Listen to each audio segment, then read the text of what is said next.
What's up, everybody? Welcome back to another episode of Italian Mafia Saga, Book 1. You have successfully found Chapter 15. So, I appreciate y'all who are really sticking by with me through this journey among all the haters and the non believers and people that just don't know how to stay on their grind and make stuff happen. Point blank, period. I love all y'all. The faithful, the unfaithful. I'm just me. That's all anybody's ever going to get. But I appreciate the love, the support, the subscriptions. I love all my people, the Harrys, front of the house, back of the house. I love all y'all. With nothing further, let's get on into chapter 15 because you're going to love it.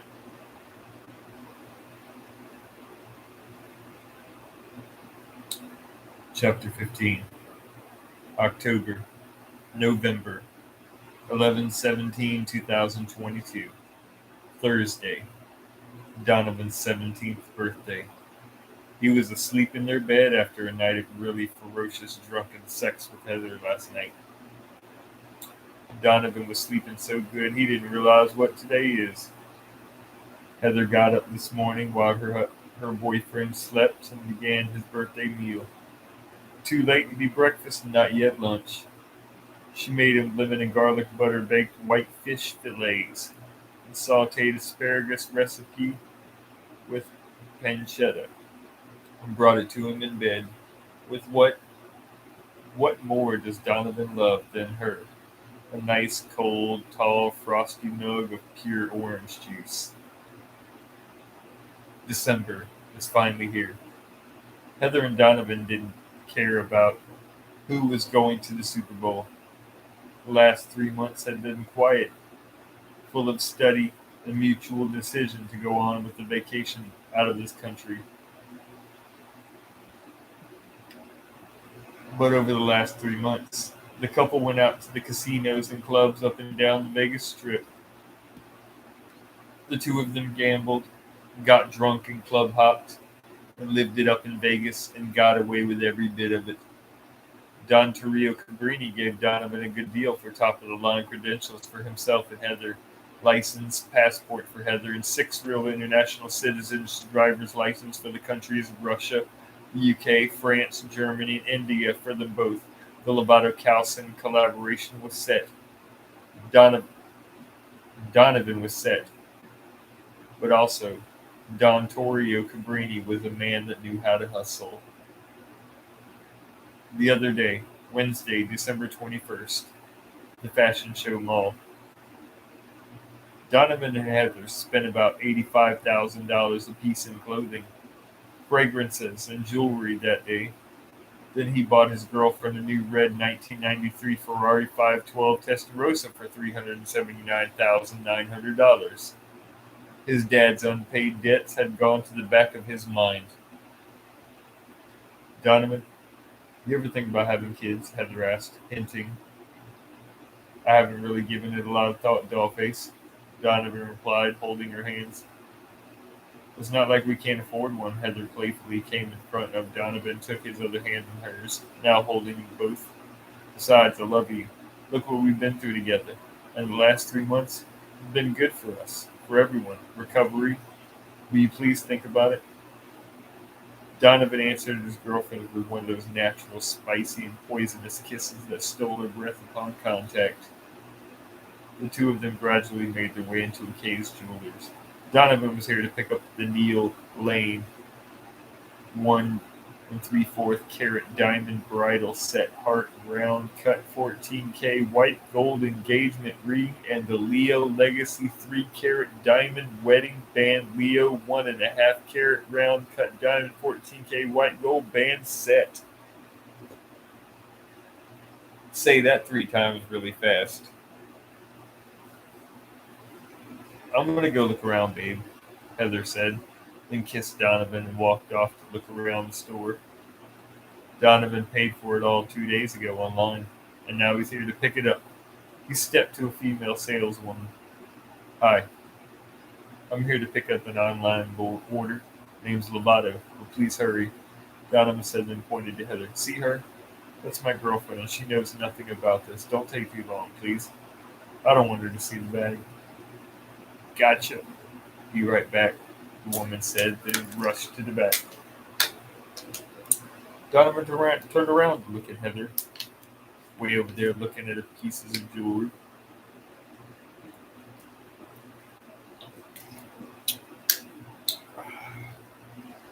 He watched her hold her hand up, looking at a nice diamond ring. Then she slid it off and gave it back. She pointed to another piece of jewelry inside the cabinet. Mr. Father, the female said softly, and Donovan turned around. Donovan, ma'am. I put it in the black one with no label. You're good, the woman said. Thank you for choosing Kay's Jewelers. December 24th, 2022. The Taylor residence. Anastasia, Ashley, Carly, Candace, Britt, Heather, and Donovan were having a good time at Zoe's and Josiah's Christmas Eve get-together. Donovan and Zoe were busy playing against each other in some UFC video game. Donovan was beating Zoe after 5 matches of straight submission holds. So you do that? Zoe asked, eyes on the screen. Do what? Donovan asked, focused on the screen. What you told me about. You know. Oh, come on. Donovan said, pausing the game. Zoe and his best friend went out onto the balcony, and Donovan pulled out the engagement ring box and then opened it. Damn. That's hard. I love the diamonds all in the heart. She's going to love it, Zoe said, looking at the ring. She hasn't mentioned marriage to me once. I want to marry her. Put it up. She's right there, Zoe said, and Donovan pocketed his ring just as Heather walked up. Dinner's ready. Heather knew something was up. What's going on, guys?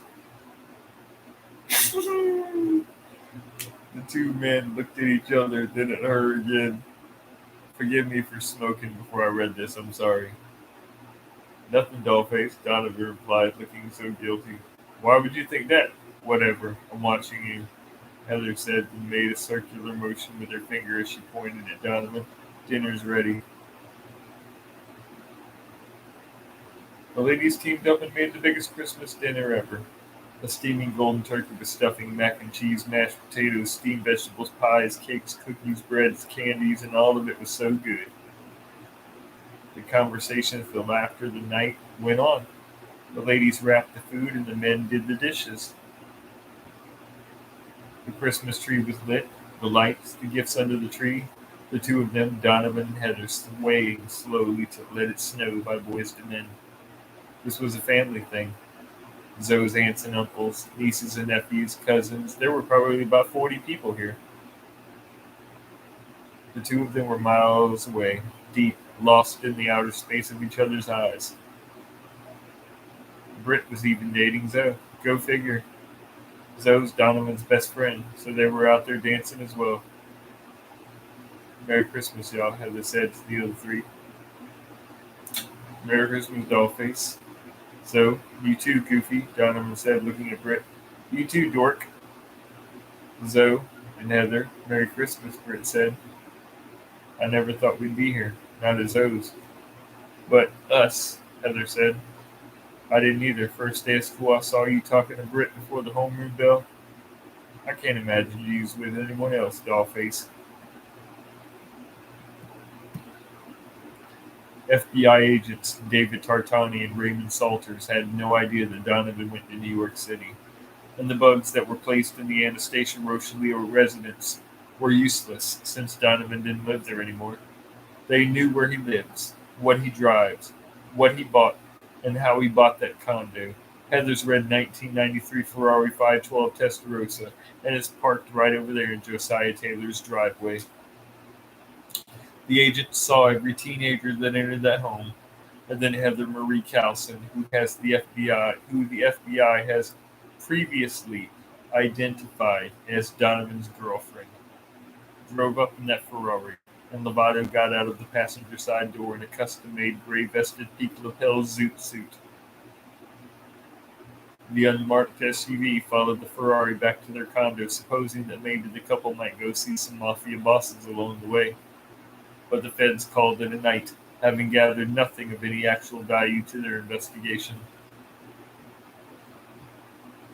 Sunday, December 25th, 2022. Donovan was awakened by laughing coming from the living room. He groggily rolled over and stretched, then fired up a blunt of some good strawberry banana weed.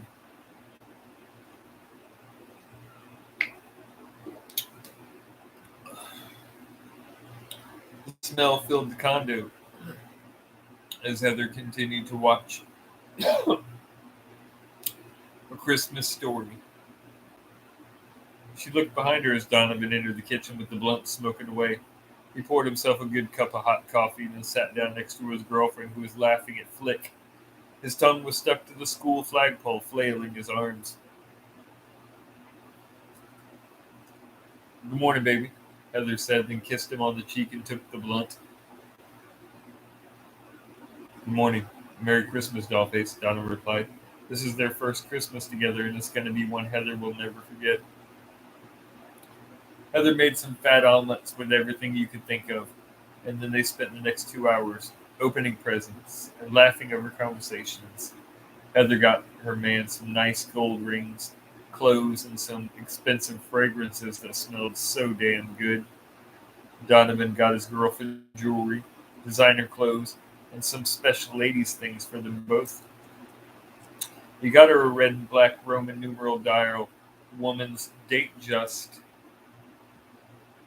Rolex watch. Just had to put that out there.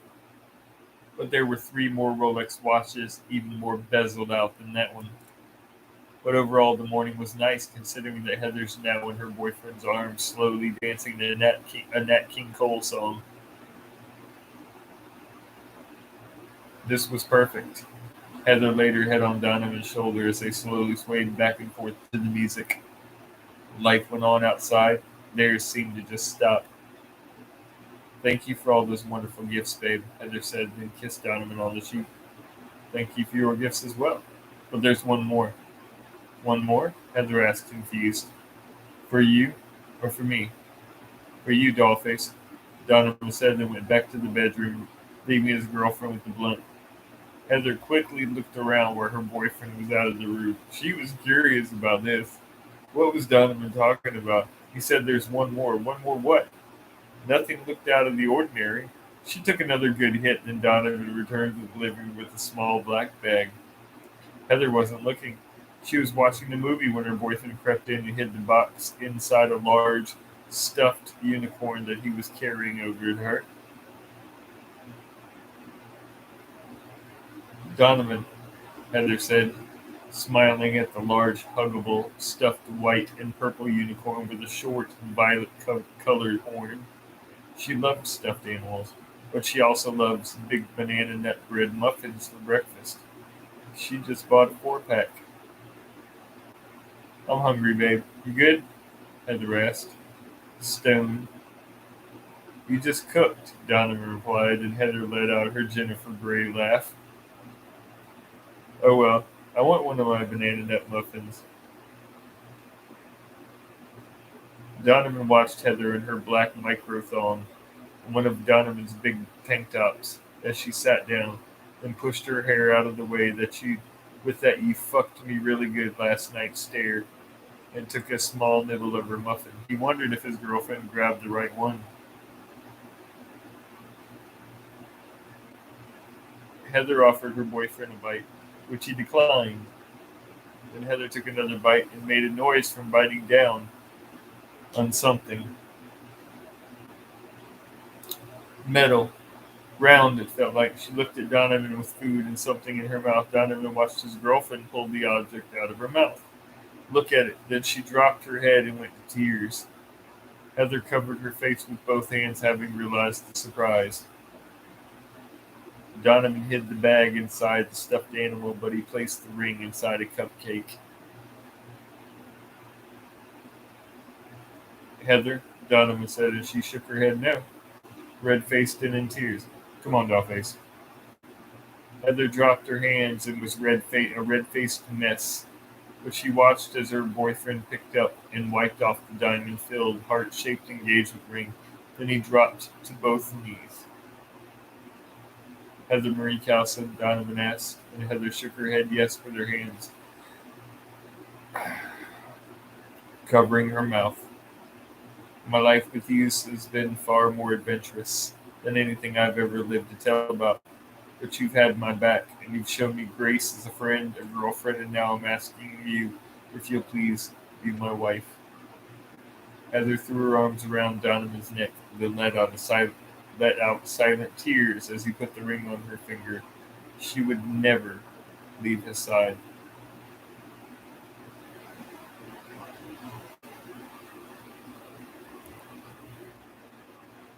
Saturday, December 31st, 2022, Miami, Florida. Donovan and Heather had taken Ashley Zoe and his girlfriend, Britt, to Miami, Florida for the New Year's Eve bash. They were a serious couple now, and Donovan was cool with it. Donovan paid Don Torrio for the job, and now the four-person little clique was good and able to go anywhere they wanted. They had the identification to prove it. Oh, the fun of money. Heather showed off her engagement ring to the others for the first time, having just broke the news to them. But she has no idea Donovan is taking her to Belize for her 18th birthday on April 5th, 2023, and for the wedding ceremony. The four of them went to exchange and popped MDMA pressed with Mortal Kombat dragons. Then they took a nice black Mercedes-Benz Sprinter limo with two stripper holes inside to Nikki Beach. Heather, Ashley, and Britt were drunk, high, and lost everything as cut their bras and thongs as they danced on the poles to Get Low by Lil Jon and the East Side Boys. They got out at Nikki Beach to the party already in progress. That son of a bitch really is alive, Richard Galucco said, having seen Donovan Lovato go inside Nikki Beach Club with three women and a black guy.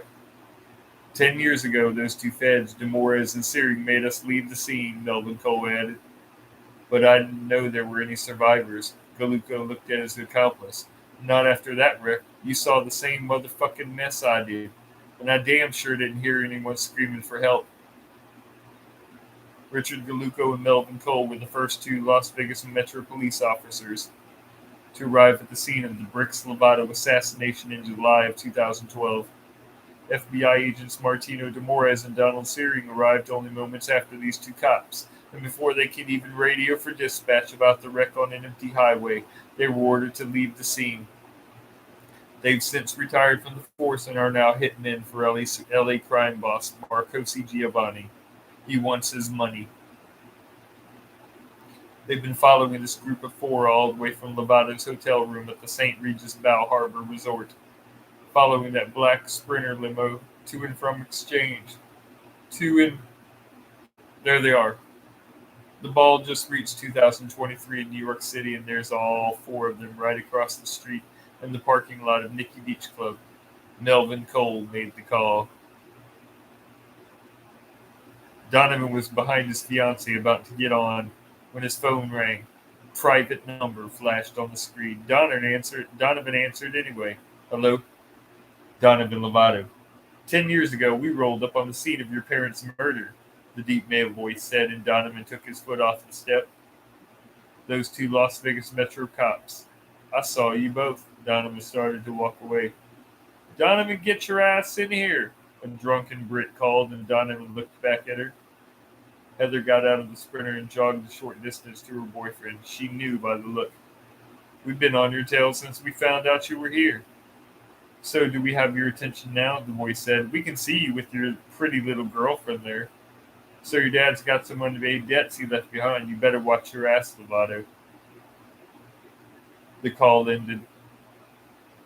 What's going on? Who was that? Heather asked. The two cops from the scene of my parents' murder. How the fuck they get my number?